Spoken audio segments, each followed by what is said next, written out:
Hello friends, आपका स्वागत है मेरे चैनल पर। आज का टॉपिक है आदिकाल की प्रवृत्तियाँ एवं विशेषताएं। तो चलिए आगे बढ़ते हैं। हिंदी साहित्य के आरंभिक काल को आदिकाल कहा जाता है। आदिकाल का समय संवत 1050 से 1375 तक है।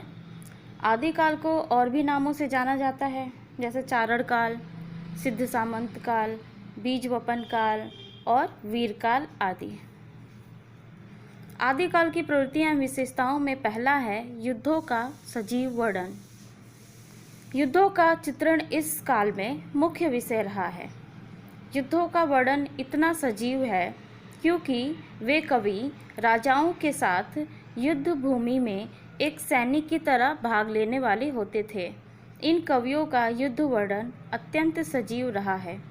कारण यह था कि वह केवल लेखन का कार्य ही नहीं करते थे, वह समय आने पर तलवार लेकर लड़ना भी जानते थे। युद्धों का सजीव चित्रण केवल आदिकाल के कवियों ने किया है और कवियों ने नहीं किया है। उनके युद्ध वर्णन के सजीव चित्रण वीर हृदय में आज भी वीरता पैदा करते हैं। दूसरा है वीर रस प्राधान्य। इस काल में वीर रस प्रधान रचनाएं अधिक हुई हैं। वीर रस प्रधान रचनाओं का कारण यह है कि उस समय विदेशी आक्रमण हमेशा हुआ करते थे और साम्राज्य के विस्तार के लिए राजा एक दूसरे से युद्ध किया करते थे।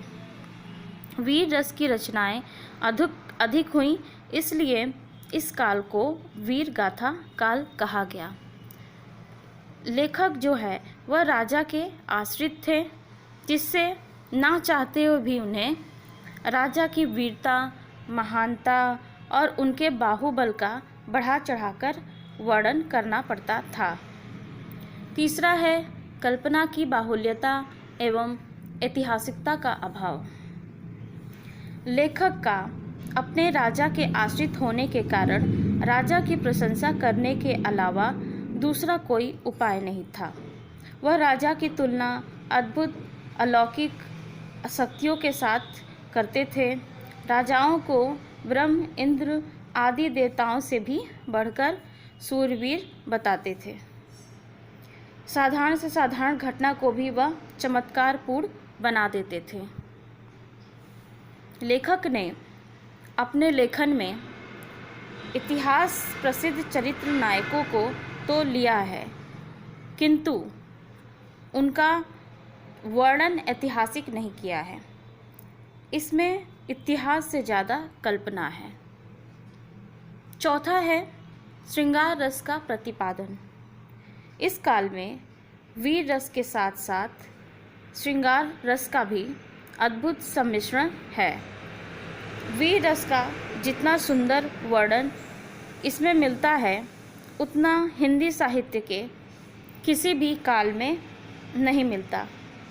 राजा अपनी शौर्य एवं वीरता का परिचय देने के साथ साथ सुंदर राजकुमारियों से विवाह करने के लिए इच्छुक रहते थे।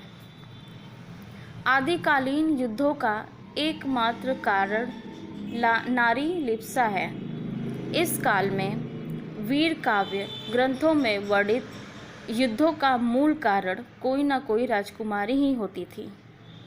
युद्धों का मूल कारण नारी को कल्पित किया गया है, तो साहित्य में श्रृंगार रस का आना अनिवार्य था। पांचवा है आश्रयदाताओं की प्रशंसा। इस काल में कवियों ने अपने आश्रयदाताओं की प्रशंसा बढ़ा चढ़ाकर की है।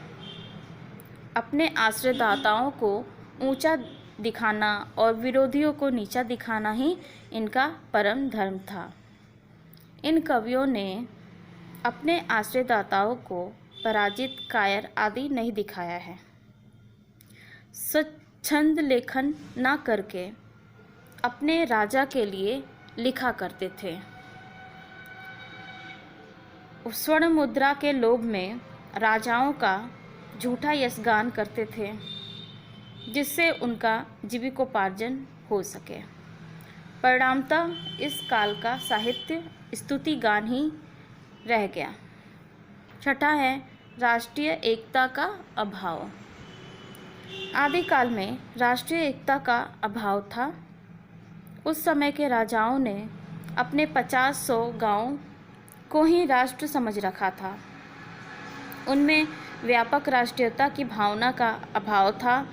जो जिस राजा के यहाँ रहता था, उस कवि ने उसी राजा के राज्य को राष्ट्र माना। प्रजा राजा के अधिकार क्षेत्र को ही देश मानते थे और पड़ोसी राज्य को वह शत्रु राष्ट्र समझते थे। छोटे छोटे राज्यों में भारतवर्ष विभक्त था, जिसके कारण राष्ट्रीय एकता का अभाव देखने को मिला। सातवां है हिंदी कविता का प्रारंभिक रूप। इसका आरंभ कविता से हुआ है। आदिकालीन साहित्य की प्रामाणिकता संदिग्ध होते हुए भी उसके महत्व को भुलाया नहीं जा सकता। हिंदी से पहले की सभी भाषाएं जन भाषाएं नहीं थी। वह किसी विशिष्ट जाति समुदाय के लिए हुआ करती थी। वह साहित्यिक रूप जन सामान्य के लिए न होकर उच्च व श्रेष्ठ कुल के लिए हुआ करता था।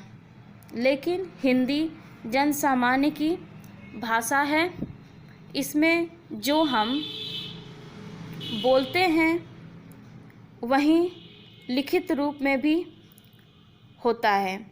अतः लोगों को बोलने अथवा समझने में कोई कठिनाई नहीं होती है। वह एक आम भाषा है। हिंदी का साहित्य में पदार्पण तब हुआ जब मुद्रण का प्रचार प्रसार हुआ, जिसके कारण एक नया पाठक वर्ग सामने आया। वह मध्यम वर्ग था, जिसने हिंदी को अपनाया और उसे साहित्य रूप में स्वीकार किया। संस्कृत, प्राकृत और अपभ्रंश में गद्य पद्य दोनों रूपों में काव्य रचना की प्रधानता थी। आठवां है डिंगल और पिंगल भाषा। आदिकालीन साहित्य में डिंगल और पिंगल भाषा का प्रयोग हुआ है। उस समय की साहित्यिक भाषा को आज के विद्वान डिंगल नाम से जानते हैं। यह भाषा वीरत्व के स्वर के लिए बहुत ही उपयुक्त भाषा है। आदिकाल के कवि अपनी कविता दरबार में ऊंचे स्वर में गाते या पढ़ते थे, जिसके लिए डिंगल भाषा उपयुक्त थी। डिंगल भाषा का प्रयोग युद्ध वर्णन के लिए ही हुआ है। पिंगल भाषा का प्रयोग प्राय विवाह और प्रेम के प्रसंगों के वर्णन के लिए किया जाता है। नौवां है रासो शैली का प्रयोग। आदिकाल में अधिकांश काव्य की शैली रासक शैली है। आदिकालीन साहित्य ग्रंथों के साथ रासो शब्द जुड़ा हुआ है, जो कि काव्य शब्द का पर्यायवाची है। रासक गेय रूपक को कहते हैं। उन्हें ताल लय के साथ नाच नाच कर गाया जाता है। 10वां है सांस्कृतिक महत्व। आदिकालीन साहित्य ने देश विदेश में लेखकों को भी प्रभावित किया था। देश विदेश के लेखकों को भी प्रभावित किया था।